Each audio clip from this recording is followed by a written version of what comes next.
Hello everyone, and welcome to the last session in Lean, Roundtable process for your Android team. First, it's actually not a Q&A session. You won't be able to ask us questions. We have already prepared some questions, to be honest. However, you will be able to pick the topic we will cover, or maybe if we are really fast, we will be able to cover everything, but it probably won't happen. If you want to choose what will be the next topic, we'll ask you to go to slido.com and then enter the aim Roundtable, and then just choose the topic. And I think we can start by introducing everyone. So I will ask all of your participants to tell a little bit more about yourself, and we will start with Jonathan. Thank you, Marion. So I'm Jonathan. I'm working at Dashlane for almost 5 years now. And so I worked on multiple projects. You might have heard, if you are a Dashlane user, of password changer, secure document storage, and we do a bunch of things with the autofill on Android. And now I'm part of a team that is protect the user. And so it's a team that is just making sure that we maintain and ship features, and and especially features that will help our users to stay secure and improve their security. So we are in charge, for instance, of a feature that we call dark web monitoring. I will not enter into the details, but we just watch if your data are on the dark web, and we try to notify you if it is the case, so you can act on it. And that's mainly what I do at Dashlane. And who is next? Okay, I'm Sandra. I'm working at Disney Streaming in Amsterdam. I was the lead of the Android content discovery team, named Edna, because we did cool name at Disney. We are taking care of the collection, detail page, everything on Disney Plus you can use, in fact, like to watch your content. And now I'm the lead of the Fed Design Engineering Android team, with no cool name for now. And we'll try to create, like, we already have a design system, but make it something more important and central in our development. Hi everyone, I'm Anita. I work at Gorillas, which is an app to order your essential needs in minutes. And I actually joined as a lead Android engineer over a year ago, and basically grew the Android team, and then transitioned to this group engineering lead role, where I am the manager of engineering managers of multiple verticals that have multiple cross-functional teams, it's still the hiring manager for Android, but hopefully we'll hand over that soon. Thank you. Hi, I'm Syrine. I'm a senior Android developer at Trainline. I joined it 2 years ago. I'm working on Android platform team for developer experience. So I will be doing. I'm doing some toolings and Gradle optimizations, and we are like. 4 verticals, 1 horizontal, and that's me. That's it. Thank you for coming. Yes, thank you for coming. So, Dashlane, Disney Streaming, Gorillas, Trainline, and maybe if you want, you can give a little more context about the team size you're in and the team you are part of. Jonathan, you're on my left, so again, you will go first. Okay, fine. So at Dashlane, we are 8 Android developers. So we have both feature and core teams. So maybe I will explain later what all of this is about. But we have also a platform squad We work in Kotlin for most of the code. We still have some Java that is mostly legacy. Currently, what we do, like in Platform Squad, is that we are migrating from an MVP model to MVVM, for instance. We do one meeting per week. So, as you might understood, we are always in two teams. We are in a platform team, that is the Android team, and we are either in a feature or in a core team. And so the Android team is just meeting every week, so we can just talk together and think about what we are all doing, the features that we are working on, and the new things that are coming up. And so, yeah, that's mostly it. We have employees, so we have offices in Lisbon, in Portugal, in New York, and in Paris. And we have also remote workers. And so I'm one of the remote workers, so I'm not living anymore in Paris. I live in Tours. And if you don't know Tours, come visit us. It's really nice. You can take a ticket on Trainline.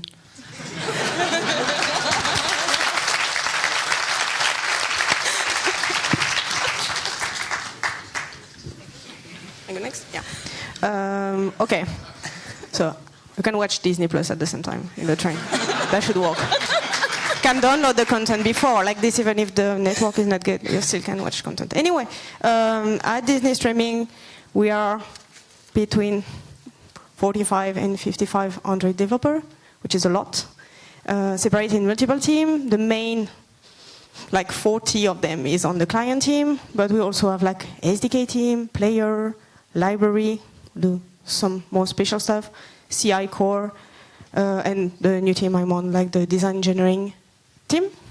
We'll not talk about my new team because there is not much people for now because we are still creating the team, but about the client team, itself, like I said, is kind of 40 developers, so they are separate in sub-teams per feature, component, area of expertise.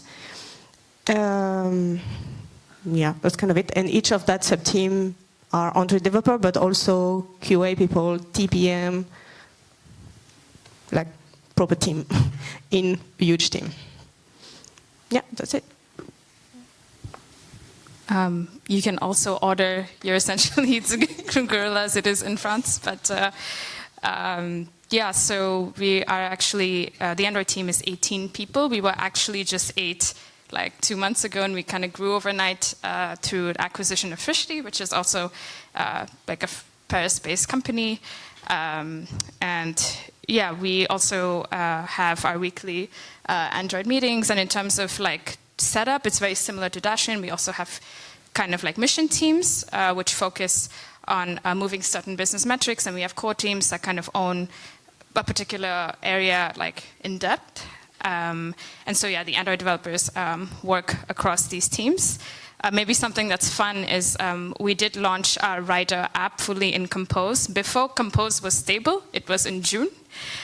So yeah, may not recommend that, but it worked. it worked out, and we're currently rewriting another one. And yeah, we actually now have 6 apps, like 3 on the Gorilla side, 3 on the Frishly side, and yeah, we have a mono repo for the Gorilla's apps, so that kind of helps with collaboration between app developers and like sharing code between the apps. And yeah, I would say my favorite sort of team process is like we use emoji-driven code reviews. So it's super fun. Nice. So in Trainline, we are more than 30 developers. We are on a feature team extended, which means like we are divided into verticals, 4 of them, and 1 horizontal, and each vertical could contain more than one team. Since we are spreading all Europe, so we have Milano, Edinburgh, London, Barcelona, Paris offices, and we are working on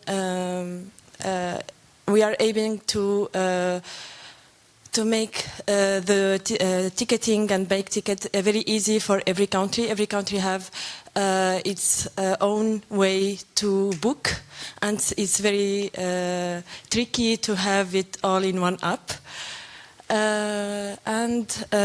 For myself, I'm on the horizontal.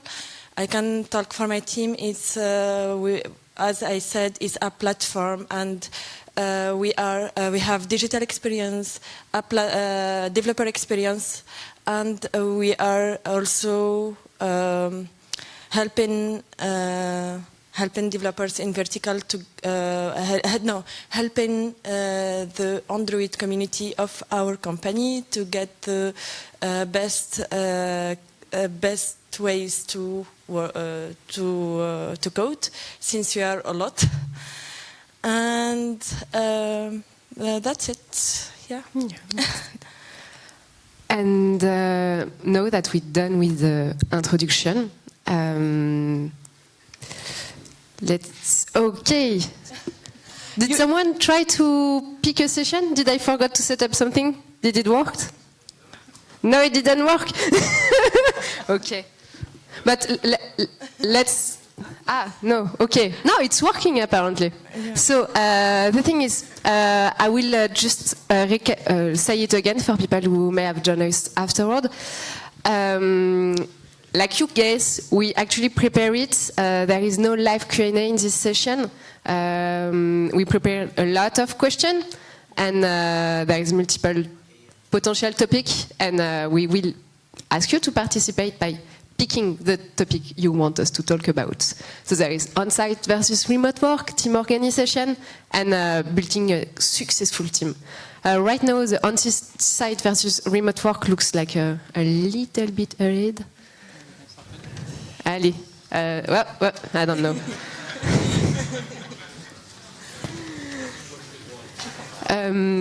Attendez, quoi, c'est bizarre. We will start with team organization, because it's kind of following a little bit more your introduction about your team, your company, how they are built. Let's start with this one. And this one, yeah, you know what? We have the mic, we can choose, and I'm clicking on the next slide. Sorry. It's not a democracy here. It's not, sorry. Sorry. And we will start again with Jonathan with a specific question. So, do you have feedback about the way your team is organized, how it works, what could work a little bit less, any idea for the future? Okay. So that's a good question. So what works really well at Dashlane is this every week meeting that we do with the Android team, because we are really able to often give some inputs, give some feedbacks, and then each Android developer is just getting back with the feedbacks to the feature team or to the core team. So it's not rare that we have a very nice and interesting debate about design or about the user experience in general. And so we get to align with the design, with the product, about how we can maintain some kind of consistency inside the Android app. So like the user experience is just consistent everywhere. And it's also useful because sometimes you have teams that tend to work on the same feature, but doing similar things or with small changes, and so sometimes we would like to avoid to just do the work twice, and so it's really useful to just know what everyone is doing, because this way we can already every week just say, oh, you know what, it could be cool if we can just share this backend code, or if we can reuse this UI or this UI component. So that's really something that works well, and I think everyone is always happy to join this meeting. It's not the case for all meetings, as you might know, but yeah, the meeting with the Android team is really working well. And so we are as well advocating for best practices. At Dashlane, I think what works too is that we always say that we are not only there to execute, but also to give ideas and contribute. I don't know if you heard already about something that we call product-minded engineer. You can look on Google if you want to know more about that, but that's what we aim to be engineers, but with product in mind. So we have sprint of 2 weeks. It's sometimes possible to ask for some cool down. So on the bad side, I will say, we have a product that has more and more features. And so sometimes it can get like difficult, especially when you have a not so big team, to just maintain everything, especially on a daily basis. And because we are in a company that is trying always to develop new things and to change strategy and have a vision and so on, we tend to switch a lot. Maybe that's something that you are aware of in your company too. Like we switch a lot between priorities and between subjects and between features that we would like to push. And so what can happen is that sometimes you just ship something and you tend to forget about it. So that's why we have what we call core teams. That's mainly to fix this issue. Like core teams are dedicated and are owning a specific part of the app. So even if you are outside of a feature team, if you have done shipping something, the knowledge will be transferred to the core team, and the core team will still try to work and to maintain this feature. And yeah, I will say that maybe the main challenge is sharing knowledge. It's always really difficult. We don't have the perfect answer for that, but what we do is that we try to organize like regular presentations or workshop by Android devs for Android devs, because it's true that with the big amount of code that we have, you can't like just be completely autonomous on every part of the code. You have some part of the code that you have not touched for years, but your co-workers has. So we try to share the knowledge by doing some workshops so everyone can get a full understanding of what has changed and is more able to work on it in the future. So yeah, that's mainly it for me. And maybe we can follow with Syrine. I'm going to switch the order. Just prepare you. And we will follow with how do you handle sharing history about feature. I think makes sense with what we learned. The one about sharing history about feature. Yeah, I would start with how we handle onboarding. So okay, if you want, yeah. Let's go with this one. So since we are on ongoing recruitment in Trainline, we have. So I'm answering a question that she didn't ask. You can. Anyway, I already said that it's not a democracy, so. Can you ask me the question? Okay. Let's redo that, but the right condition. I'm sorry. So, after Jonathan, the question was, what do you have in place to ensure people joining your organization get your process, Trainline process? Yes, so since we are an ongoing recruitment at Trainline, we have some built-in thing in Trainline. When I joined, I liked it a lot. Is that for everyone joining, every month we have 101 sessions on for every department. They present what they do, so you can just join that meeting. But also you have your specific way, which is a Jira project for a new joiner. It helps you to contact people. You need to contact that one to get that thing, and you get into the process that way.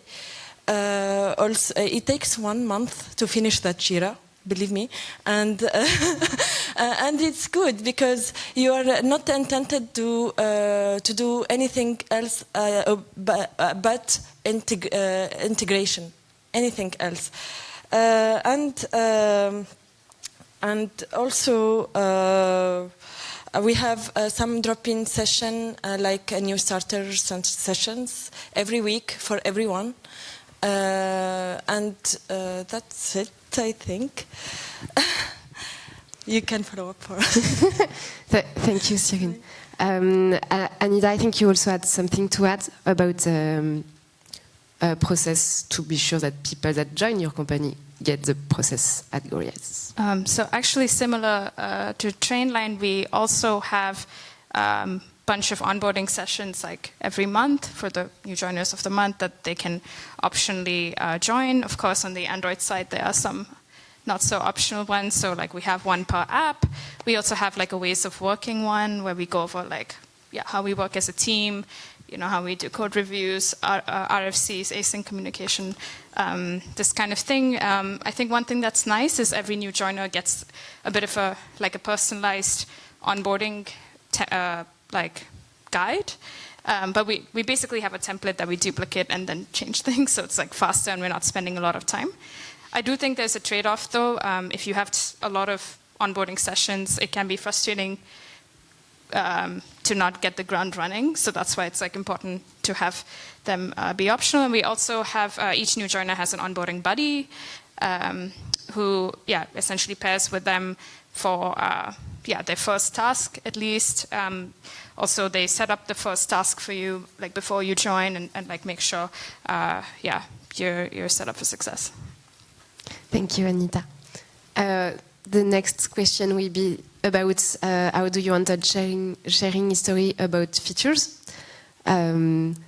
Syrine? Beside the new starter drop-in, we have also an Ask Me Anything Android.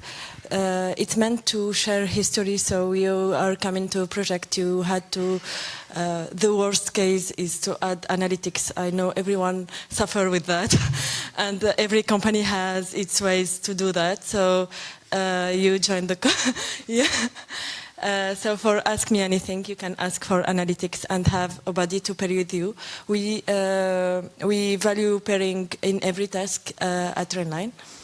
And also we have the release therapy.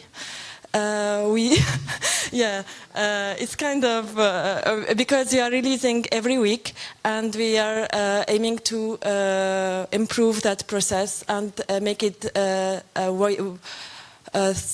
without a click process, so it just launches every week, and we are in process to automate. So we put on a release therapy, and to share with the new joiner also the how to release, and to fix that. We also work on when starting new feature. We do something is called solution design. Every company calls it whatever they want. We call it solution design, and it's exploring the new feature from end to end with the documentation. We share that it's there to surround what is missing, what we need to fulfill the demand. And that's it. So historic. When you read the solution design for something you are doing, you know the history about that, who asked for it, why it was there, and who worked on it. That's it. Thank you.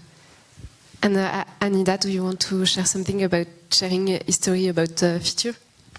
That's actually having this sort of written solution design. We call it maybe request for comments or proposal.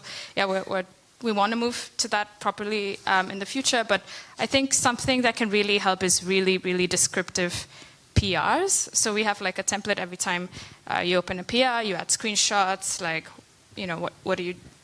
why are you doing what you're doing? What are trade-offs, so on and so forth. And so later on when you're looking at code and you're like, what is this? Like, why? And then, you can just look up the commit, which then you can open the PR and you kind of get the context. And then more often than not, you probably realize you did it yourself 6 months ago, and all the time. Essentially, you want your pull request to tell a story, right?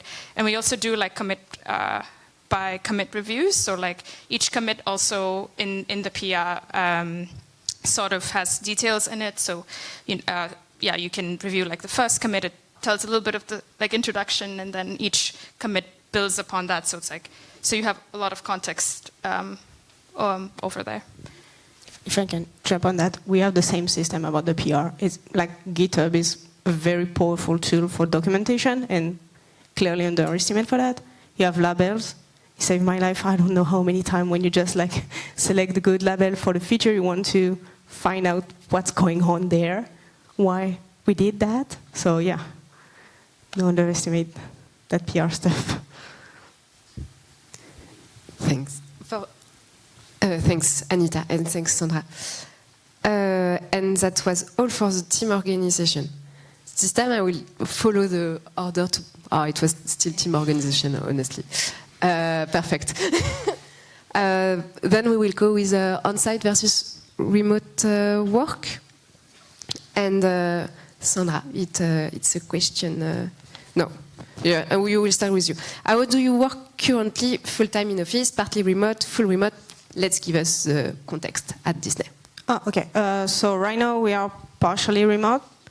The office reopened in Amsterdam last week, so we were full remote before. They took the time to do something new, because before that there were some remote people, they always been, but it was like remote or on-site. So now they add a hybrid thing, and they kind of put the entire Amsterdam office in this hybrid position for now, and after that you can like change for one of the other as you want. This hybrid position is you can go to the office whenever you want, and you can just continue to work at home also whenever you want. There is no, no rules or anything. You just do like you feel to do it, which I think it's a good thing. Also something I would like to add, because I don't think that happened very often, but our new Android director is a remote guy, and he's like remote forever, like since forever. So even as a remote, you have like a chance to grind in your career. Like it's not over because you're going remote. Yeah, that's a good point. And then Jonathan, can you give us the context at Dashlane? Yes, it's very interesting because at Dashlane it has changed a lot, and now we are also in this hybrid model. So that's why I moved from Paris to Tours, and so I come once a month or twice a month in the Paris office. But I work mostly, so I work remotely from Tours. And so yeah, we have also this same model where we just adapt to what you want to do, and so I think if maybe one good thing of the pandemic, if we can say something like that, is that we can get a more balance between the work and the quality of life, and this and I really like this hybrid model where you can just choose what is the best for you to work, and it has been really a discovery for Dashlane, because everyone had to suddenly work remotely, and it appears that it works really well for some employees. It does not work quite well for others, but when you are this kind of profile that likes to work remotely, like you can be even more productive when you work remotely than on site. So that's a discovery that's really interesting, and that's what pushed the model to change to something more hybrid, and I think it's going to stay.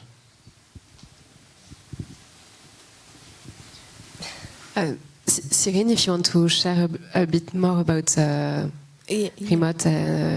remote on-site at Trainline. Yeah, so we tried a lot of things. I joined Trainline on curfew and confinement, so I didn't know the office very well. Then we tried a lot of things. We tried bringing people 3 days a week. We tried bringing people 2 days a week. And then we started doing events. So people come to office. We had some singers, some at the end of the day. And it's working. We do flexible first. So if you feel like you don't want to work from home, we want to come to meet people, just go to the office. And if you are good at your work home, stay there. And we are happy to join you for a coffee in the morning. We have some coffee, tech coffee, office coffees, Zoom meetings. We are partially remote, I would say. Let's say that. And Anita, can you share about Gorilla? Yeah, so there is an office, but it doesn't fit everyone. So yeah, basically whoever wants to go in can go in. Whoever wants to stay at home stays at home. And I think majority of the Android team basically works from home, even though we're co-located. And yeah, so it's quite flexible that way. I think maybe now that hopefully if Corona continues to get better, then maybe I think people will emerge more. But yeah, that's how it's been so far. We will see. Then it will be a question for you, Sandra. How do you work with coworkers in a different time zone? Are there any challenges when remote workers are part of a team and so on? Yeah. Okay, so in the Android team, I will talk about the client team, but in case everybody is like this, we have three main offices, Amsterdam, New York, and San Francisco. I'm still going the time zone issue right now. There is also a lot of remote people, but they are between that time zone, except for one guy in Poland. Poor guy, he's that's even worse for him. So you need to find a solution because the time frame to the meeting is 2 hours a day. If you do more than that, everybody is working late or too early, which is not good. So kind of different way to try. You can shift your day. That's what I'm doing right now. I choose today in a week, and I say this today I work US hour, New York hour. And the Tuesday day I work Amsterdam hour. It works pretty well in my case because I want to do it. That's kind of the first stuff about that. The person should be completely okay with that. You cannot force someone to do that. And also this, they put every meeting these 2 days and I'm completely free the 3 others, which is great. Another thing we tried before was to separate. I talk about we have sub-teams in the client team. We try to separate sub-teams per time zone. So this sub-team for content discovery is in Amsterdam. This one for onboarding is in New York, and blah, blah, blah. It worked, but it was not perfect because if a bug happened or very emergency stuff on one subject and you have everybody sleeping at that moment, you feel a bit alone with that emergency. And you say, oh, okay, they wake up in 8 hours. Let's try to understand what they are doing every day. So that doesn't work that much. So the last solution used right now is in every sub-team you have people from multiple time zones, but that make meetings and everything a bit difficult to set up. So there is this idea to, inside a sub-team, create groups of different time zones and try to separate meetings, but still keep very few, not often meetings to keep group cohesion. Also Slack is a very powerful tool for that. Slack, you can do fun stuff. You can start fun thread and everybody is answering when they wake up and not when you post it, which is great.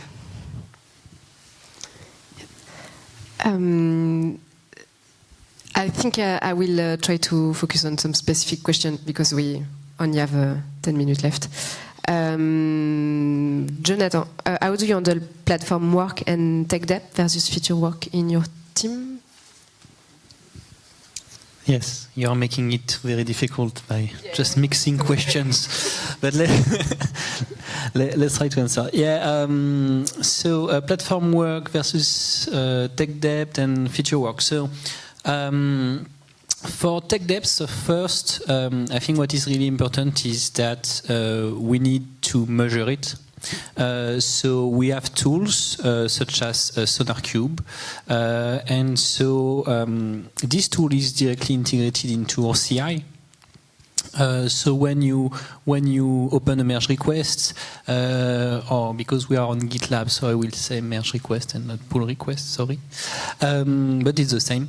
So you have this pipeline that is just running, and so we run a SonarQube process that will, of course, block you if you try to add some tech debt and that you are breaching what we call a quality gate.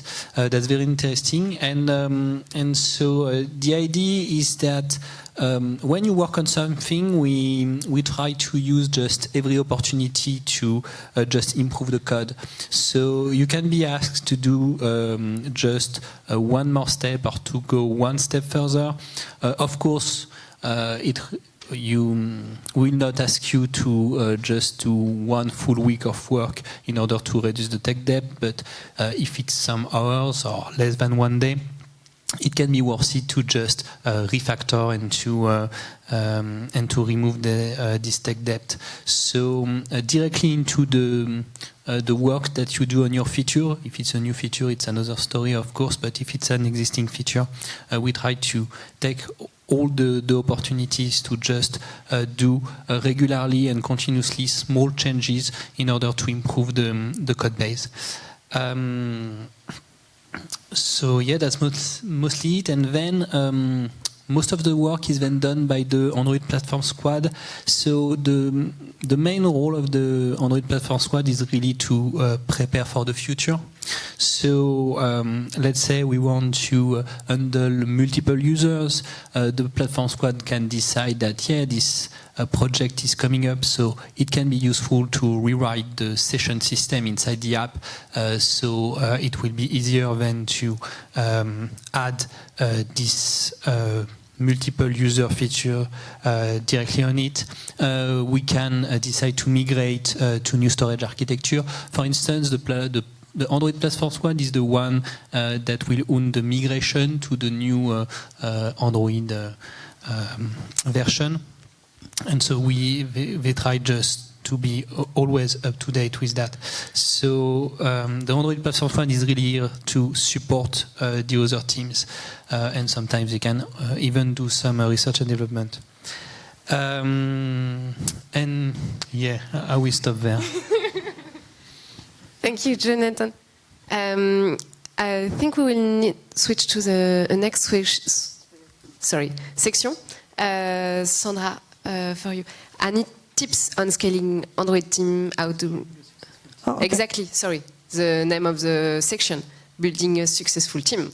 Yeah. Any tips on scaling Android team and retaining talents? Yeah. Okay. Like I said, we are around 45 to 5,500 developers, so that's a lot. And like also I said, we are divided in sub-teams in the client team, so it kind of looks like it's too much silo. Like, oh, the teams are not talking together, like you miss information. Maybe, but at least this is human scale team, because they are between like 5 and 10 developers, and they feel listen. So it's kind of one part to retain talent. So I believe there is two kind of easy leverage if you want to retain someone: well-being and money. Like, I think we don't work for the beauty of everything. Yeah, so well-being is just what I said before, like feel listen. I think that's kind of the most part. Being in a human scale team is one of it. And money, if you're a manager, I believe that's our job to run after it for the people from our team and say, like, they did a good job. They should have money, and not just like if they say, oh no, we don't do that, like continue grind, find the money for them, because if not, they will just leave. Thank you, Sandra. Then that will be a question for you, Anita. But how do you make sure that your team members stay up to date on its Android knowledge? As mentioned earlier, we have this like weekly Droid Hangout where portion of it is called the share space. So every week we share, anyone can add like the agenda point and, share stuff that, maybe they fix something or learn something cool, or some people do presentations. It's really like free form. And then we also have this like Droid community Slack channel where we post articles, talks, so on and so forth, and sort of have discussions there as well. And coming to conferences, a lot of the team is here. I can share something from past company. We used to have a What's New in Android session every 2 weeks as well, where we used to actually discuss all of these articles and talks. But we're trying to limit the number of meetings right now. Yeah. But maybe that's something we can try in the future. Then a question for you, Syrine, about how do you best support junior in your team? Do you hire juniors at Trainline? Yes, we hire juniors, and we do a lot of pairing. So every task goes per 2. We try to do that, and also. We have like gorillas. I think you mentioned buddy per. Yeah, we have that. But it's for us, buddy is for the company. It's not code related. So it would be someone to guide you who to ask, which team to go, and all of the benefits that have Trainline. For tech meetings, we have also every week some presentations in there. Ask me anything, new starter, drop in, Jira, O'Reilly, and also hack days every quarter. So that's cool. Yeah, There are a lot of stuff. Yeah. Lots of stuff. Come with we have cookies. Jonathan, I think you can answer better to Cookie at what we have Dashlane, but let's in 2 minutes, if you also want to answer the question, how do you best support junior in your team? So first, we have Croissant. and we have this game that if you leave your computer open, someone can just come and write on Slack, Croissant sent me, and you have to bring Croissant for everyone. That's really fun. I love this game. We try to be really careful, like when we integrate juniors. We try to understand that you need time. You need time to get to know the code base, to be productive. So the first merge request that you will open will really be keys because it will be the right place to just give as more feedbacks as you can. So be careful to not just be underwhelming, or always be really nice and about the feedbacks that you give. But yeah, that's really key to have a junior to improve really fast. By just looking at the first merge request and commenting. What we do too is that we always say, like, you know what, you can search by yourself, but to see if you find an answer, because of course we don't want you to always jump on us and say, oh, I'm blocked. But if you really start to get blocked, ask us anything and anytime. We have also this thing of code buddy and all that stuff. Something that I wanted to tell you too is that we have a very, very big onboarding. So you have the first. So maybe you are aware of a 30 days onboarding. At Dashlane, it can be up to 90 days. Because you have a lot to learn, and it's divided into multiple categories. So you have the hello world, then be productive, then be autonomous, and raise the bar. And so we give you all this time to just integrate the company and try to learn everything that you need to learn. Thank you, Jonathan. Syrine, 2 words on the I think you add just 2 words on the super junior 1 tips. Yeah, just ask. Just ask. Just ask for what you need. Just ask for what you don't want to do. Just ask for a feature.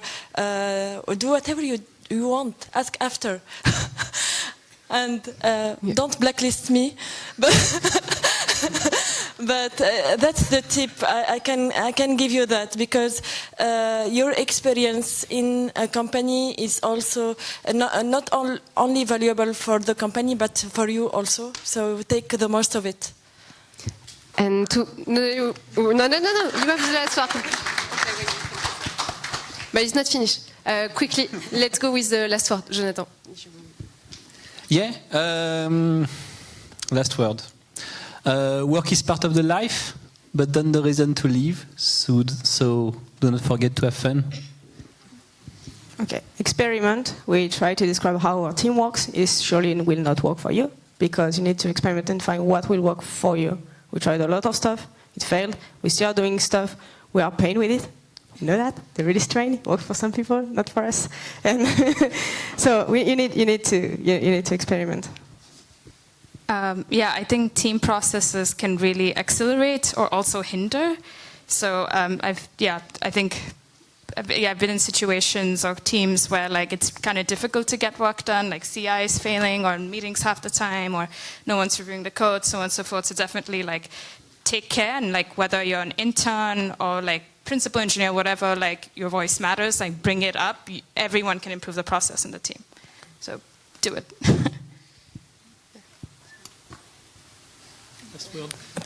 Thank you. Thank you.